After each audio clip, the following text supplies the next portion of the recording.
Most likely the only view they were hoping to see was of Meg, walking down the aisle toward a duke waiting at the altar. She'd never even met the man. And if it was up to her, she never would.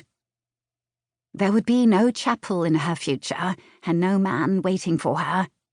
Not any longer. Not since Daniel Prescott, her soul's counterpart, married another. The reminder sent a sharp twinge to the center of her chest.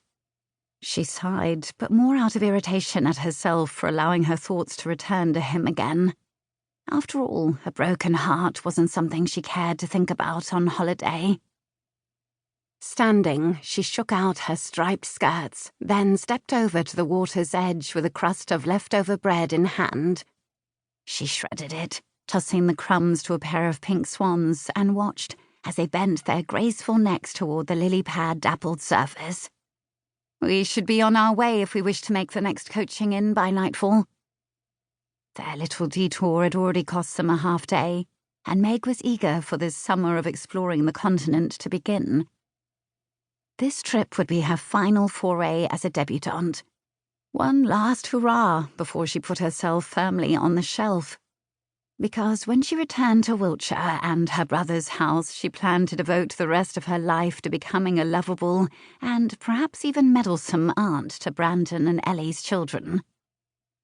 "Oh, but we cannot leave," Myrtle interjected fretfully, lowering her unfinished apple to her lap. "We have yet to see everything." Everything or everyone, Meg wondered wryly, as she brushed an errant raven curl from her forehead. "I dare say the grounds here could rival even those on your brother's estate," Maeve supplied in her usual no-nonsense tone. Well, that much was true. Meg had never seen gardens comparable to those at Crossmoor Abbey. In fact, she didn't think it possible. When the aunts had been all a-twitter over the prospect of visiting a keep, she'd pictured a sparse, utilitarian military ruins hidden behind the ramparts. Hardly anything to stir one's excitement. It wasn't until they'd driven over the drawbridge, an actual working drawbridge of all things, then through the crenellated gatehouse, that Meg had found herself awestruck. Caliburn Keep was no medieval fortress.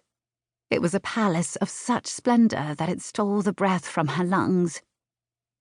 There was something altogether fanciful in her surroundings. The sprawling castle with Gothic arches and mullioned windows, polished to mirror glass, was straight out of a storybook.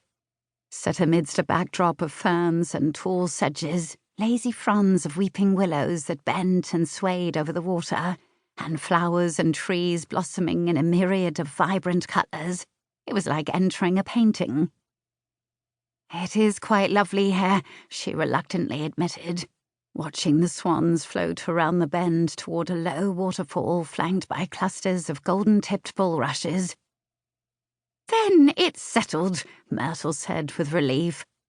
"After all, I'm sure it shouldn't take too much longer." Meg turned her attention back to the aunts in time to see the older nudge the younger with her elbow. Her eyes narrowed. "What shouldn't take?" "I believe Myrtle meant that it shouldn't take too long to apply to the housekeeper for a tour of the house." "And why ever would we do that, Unless the two of you are plotting something?" The elder sister sniffed. "I have no idea what you could mean by such an accusation." "No? Well, what about the time you both dropped your handkerchiefs for that baron and then quickly darted behind me, or when you accidentally nudged me into the path of that viscount in the village square?" "I still attest that I saw a bee alight on your back," Maeve said, but she averted her gaze to the cuff of her tapered sleeve as she fidgeted with the silver button. "Besides," Myrtle chirruped, "it isn't as though we've given any thought to a chance encounter with the Duke, or imagined that his Grace would take one look at you in your becoming blue frock and fall madly in love with you, or that he would be so overcome with passion that he would take your hand, drop on bended knee, and—" Her words trailed off when Meg huffed and put her hands on her hips. She'd known it wasn't the driver's mistake that had brought them here. This only confirmed it.